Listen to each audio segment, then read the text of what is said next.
아침에 이렇게 나와서 예배를 드리고 기도하는 우리 성도님들 참으로 감사하고 귀하다 생각이 됩니다. 어제 밤 늦게까지 일을 하신 분도 계실 터인데 늦게 퇴근해서 집에 와서는 눈을 붙이는 둥 마는 둥 하고 또 새벽같이 나와서 함께 예배를 드립니다.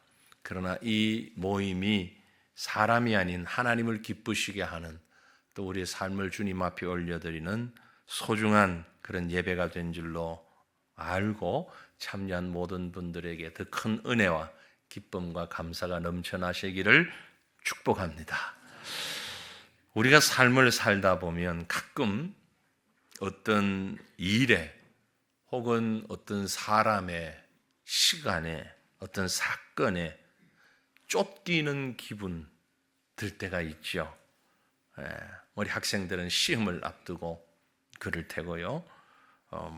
많은 일들이 혹은 누군가가 나를 막 몰아치는 것 같은 감당해야만 하는 이런 일들이 있을 수 있습니다. 그런데 그것이 이제 내 잘못으로 혹은 실수로 인하여서 주어진 일이라면 정말 그 무게라 그럴까요? 아주 무거운, 감당하기 어려운 그럴 때가 있습니다. 특별히 어떤 과거에 저지른 죄악에 대한 죄책감 이런 것이라면 예기치 않은 불행이 찾아올 수도 있겠고 쉽지 않은 그런 마음을 가질 수 있습니다. 좀 전에 우리가 읽은 민수기 35장 말씀, 지금 우리가 매일 묵상하는 말씀이 이제 민수기를 거의 지나가고 끝나가는 시점인데요. 35장에 보면 이스라엘이 가나안에 입성을 앞둔 시점에서 하나님이 특별한 명령을 내리셨습니다. 어제 금요 기도의 시간에 제가 말씀을 함께 나눴는데요. 어제 나눈 말씀이 35장 1절부터 8절 말씀이었죠. 그리고 오늘 아침은 그 이어지는 말씀인데요. 레위인들에게 특별히 성읍을 구별하게 만들고 그 중에서 레위인들에게 준 48개의 성읍 가운데서 6개가 도피성으로 지정을 해서 준비해 놓아라, 구별해 놓아라 라고 명령을 하신 겁니다. 도피성, 도망가는 사람이 들어가는 성. 왜 도망을 가느냐? 이유는요, 부지 중에 살인한 자들, 그들이 생명의 위협을 느끼고 쫓겨다니다가 잘못될 수 있으니까 그들이 들어갈 수 있는 성을 준비를 하라고 말씀한 겁니다. 자, 이런 말씀을 내렸을 때에는 특별한 배경이 있습니다. 구약 성경이 기록된 그 시대의 배경, 고대 근동, 우리가 이런 얘기 혹 들어보셨을 겁니다. 고대 근동 지역, 아브라함이든 모세든 이런 우리 성경의 인물들이 등장하는 그때 당시의 세계, 그 배경, 그 상황 가운데서는요, 아주 무시무시한 단어가 있습니다. 또 법이기도 하고요. 무언고하니 피의 복수라는 말입니다. 피의 복수. 습관이고 문화죠. 관습이죠. 내 가족이, 가까운 내 사람이 죽임을 당하면 그 가족 중에 혹은 친척 중에서라도 한 명의 보복자가 나와서 그 가해자를 죽이게 됩니다. 그래야만이 문제가 해결된다. 피는 피로 그 값을 치른다라는, 이게 당시로서는 사회적 정의였습니다. 당연한 것이었습니다. 아주 무시무시한 법이죠. 요즘 우리 무슬림들 가운데서는 또 명예살인 그런 일들이 있는데 아주 잘못된 거죠. 정상적인 건 아닙니다. 그럼에도 불구하고 당시 고대 근동 지역, 성경에 기록된, 구약 성경이 기록된 배경이 된 그 사회에는 이게 만연해 있는 습관, 관습 중에 하나였습니다. 피의 복수. 그렇기 때문에 억울한 사람이 많이 생길 수 있었다라는 거죠. 그래서 하나님이 명령하신 것이 도피성이라는 것입니다. 그러니 이 도피성은 단순히 억울한 사람을 구제하는 사회복지 내지는 좀 편안한 사법체계 그런 정도가 아닙니다. 이 도피성 속에는 공의로우신 하나님이 어떻게 죄인들을 사랑하시는가 하는 것을 보여주는 중요한 메시지가 있다는 것입니다. 자, 오늘 이 도피성에 관한 얘기를 조금 묵상하면서 우리가 함께 기도하기를 원합니다. 도피성은 우리에게 뭘 보여주는가 하니까요, 실수한 자에 대한 하나님의 은혜가 분명히 있다, 크다라는 걸 말씀하고 있습니다. 우리 하나님은요, 절대 용납하지 않으시는 것이 있습니다. 뭐죠? 죄입니다. 죄에 대해서는 어쨌든 용납하지 않으십니다. 왜냐하면 하나님은 공의로우신 분이기 때문에 그렇습니다. 죄는 절대 그대로 지나가지 않는 대가를 물으시는 하나님. 우리 잘 알잖아요. 로마서 6장 23절에 죄의 삭은 사망이에요. 하나님의 은사는 그리스도 예수 우리 주 안에 있는 영생이니라. 죄의 삭은 뭐다? 사망이다. 그런데 하나님의 은사는, 하나님의 은혜는 영생이다. 그 말씀이에요. 하나님의 공의는 타협하지 않는 것입니다. 그래서 죄인은 반드시 심판의 자리에 있어야 마땅한 것입니다. 동시에 하나님은 무한한 사랑을 가지신 분입니다. 하나님이 곧 사랑입니다. 그러므로 범죄한 자에게도 피할 길을 주시는 자비하심이 있는 거죠. 그래서 오늘 우리가 민수기 35장 본문 11절 말씀 보면 너희를 위하여 성읍을 도피성으로 정하여 부지 중에 살인한 자가 그리로 피하게 하라고 했어요.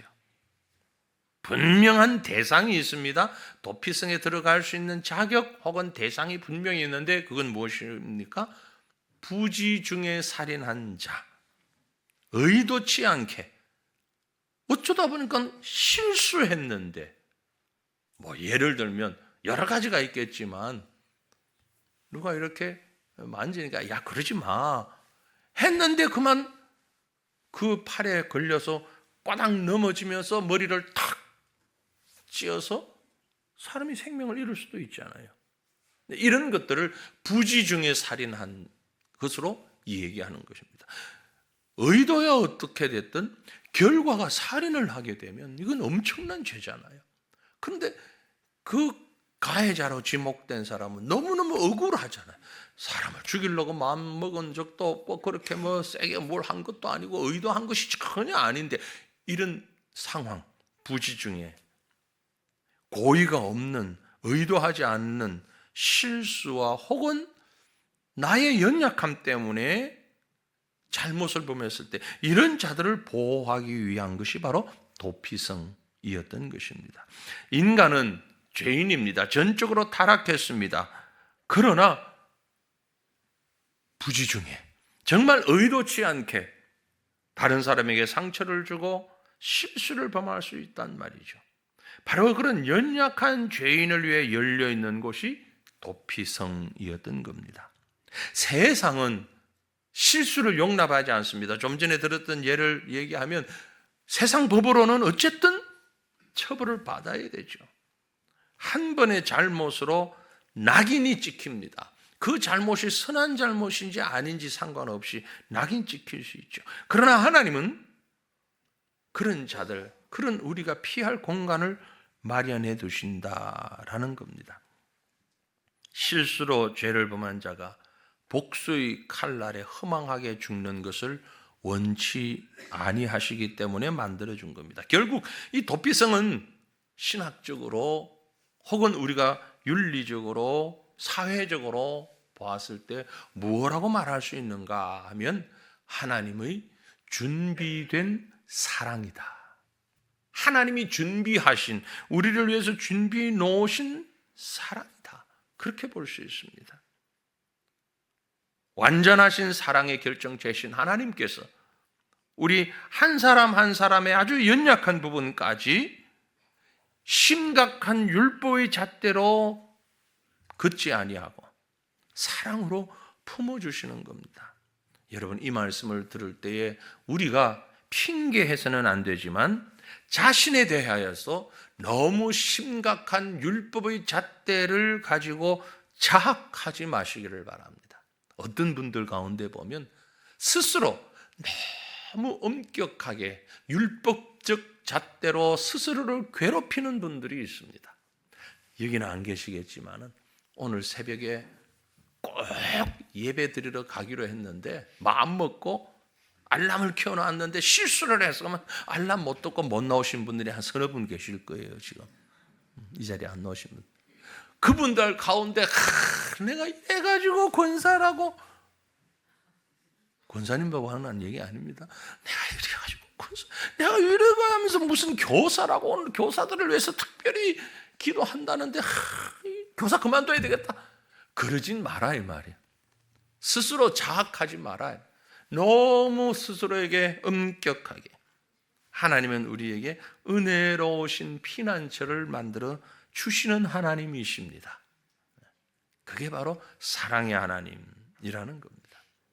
우리가 이 도피성을 보면서 또 하나 생각할 수 있는 것은요, 모든 사람을 위한 보편적인 은혜가 바로 도피성에 나타난다라는 겁니다. 15절 말씀 보면 이 여섯 성읍은, 도피성 여섯 성읍은 이스라엘 자손과 타국인과 이스라엘 중에 거류하는 자의 도피성이 되리니 부지 중에 살인한 모든 자가 그리로 도피할 수 있으리라. 하나님은 부지 중에 실수한 죄를 지은 사람들을 그냥 용서하지 않으시고 굳이 성읍을 만들려고 그러고 그 성읍으로 피하라고 하셨습니다. 여러분, 이렇게 생각해 보면 어때요? 하나님 사랑이신데 이 사람은 정말 의도 없었는데 죄를 지었구나, 그래 내가 네 마음을 안다, 용서해 주마 라고 바로 용서해 주시면 될걸 왜 거추장스럽게 도피성 따로 만들어라 그러고 그리로 들어가라 그러고 왜 그러셨을까? 말씀해 보면 이 여섯 성읍은 이스라엘 자손과 또 뭐라고 그랬어요? 타국인과 이스라엘 중에 거류하는 자. 그러니까 타국인, 이스라엘 중에 거류하는 자, 이 말은 이스라엘 민족이 아닌 사람, 다른 혈통의 사람들. 이스라엘 사람들 가운데서도 하인들이 있었거든요. 또 외국에서 와서 함께 거류하는 사람도 있었거든요. 애굽에서부터 같이 나온 사람들도 있단 말이에요. 그 후손들. 모든 사람을 위해서 개방된 곳이 바로 도피성이다라는 겁니다. 이건 오늘 우리에게 중요한 한 가지 사실을 보여주고 있습니다. 이 사건을, 이 역사를 통해서 신약을 쫙 비추어 주는데요. 그게 뭔가 하니 바로 복음이에요. 보편적 복음의 통일성. 좀 어려운 말인데 오늘 민수기 본문 15절 말씀 보면서 여러분 머릿속에 이런 말씀이 생각났으면 좋겠어요. 저는 이 말씀을 보면서 탁 떠올랐거든요. 어떤 말씀이? 본문 15절 말씀을 보면서 딱 떠오른 말씀이 있어요. 마태복음 11장에 있는 말씀. 수고하고 무거운 짐진 자들아 다 내게로 오라. 내가 너희를 쉬게 하리라. 도피성을 세우게 하시고 주님이 이런 부르심을 가지고 청하고 있는 것입니다. 수고하고 무거운 짐진 자, 고통 가운데 있는 자 다 내게로 오라. 누구든지 이스라엘 혹은 이방인 어느 민족이든지 남자 여자 남녀노소를 불문하고 다 내게로 오라.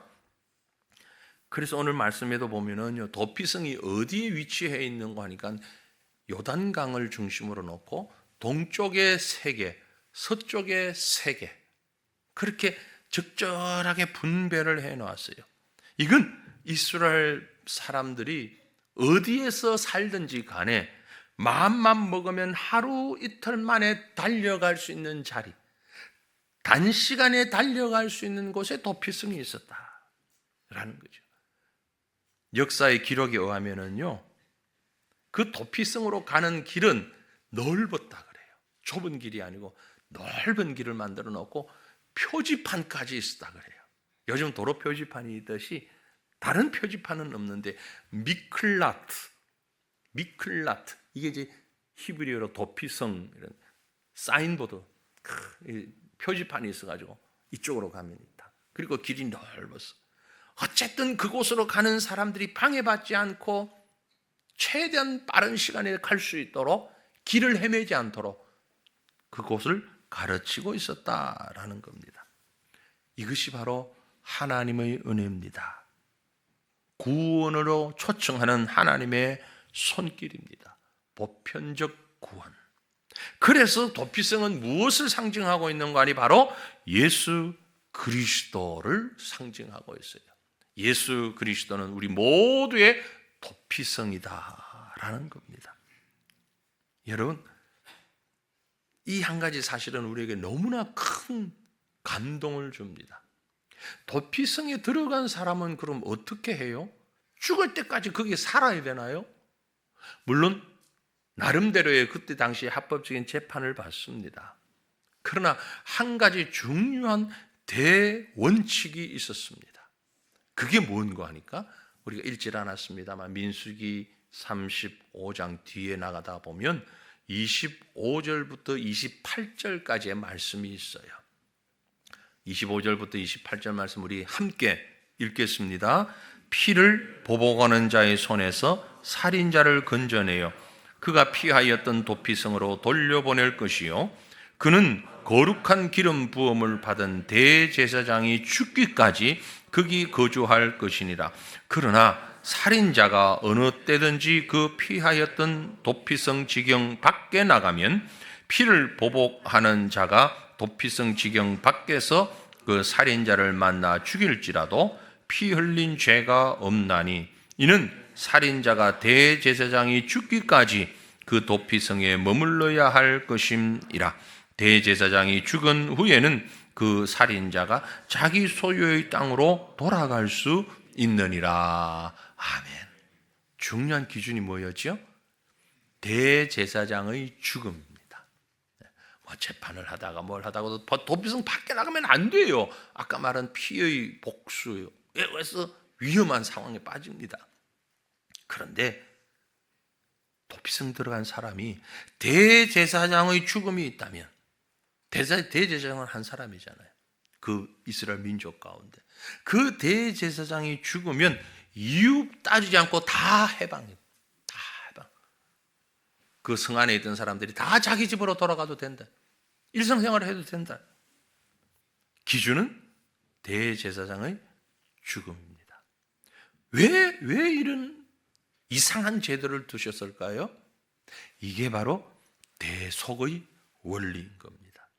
대제사장의 죽음은 도피성 안에 있는 모든 죄인들의 죄값을 대신 지불한 효력이 있다는 것을 보여주고 있는 겁니다. 그러니까 이미 이 이스라엘 백성들이 가나안에 들어가는 이 시점에 하나님은 우리에게 복음을 가르쳐주고 예수 그리스도의 십자가를 보여주고 있는 거죠. 그래서 도피성이라는 것은 곧 예수 그리스도, 대제사장이신 예수 그리스도가 십자가에서 죽으심으로 죄의 보복 아래에 있던 우리 모두에게 영원한 자유를 주신다는 사실을 보여주고 있는 것입니다. 여기서 우리는 또 이 말씀을 생각합니다.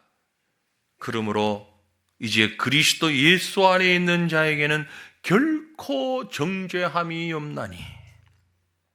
어디에 있는 자요? 그리스도 예수 안에 있는 자에게는 결코 정죄함이 없나니 이는 그리스도 예수 안에 있는 생명의 성령의 법이 죄와 사망의 법에서 너를 해방하였음이니라. 바로 예수 그리스도는 도피성이라는 얘기입니다. 예수 그리스도 안에 있는 자에게는 정죄함이 없다. 도피성 안에 있는 자는 더 이상 보복을 당하지 아니하는다. 그러나 그 예수 그리스도가 우리를 위해서 죽으심으로 우리는 생명의 성령의 법으로 죄로부터 해방되었다라는 겁니다. 사랑하는 성도들이요, 오늘을 살아가는 우리에게도 도피성이 필요합니다. 세상의 비난, 실패의 자책감, 예기치 못한 환난, 이러한 것들이 우리를 추격해 오고 있을 때에 우리는 어디로 가야 합니까? 수고하고 무거운 짐진 자들아 다 내게로 오라, 내가 너희를 쉬게 하리라 말씀하신 우리의 도피성이신 예수 그리스도에게로 나가야 됩니다.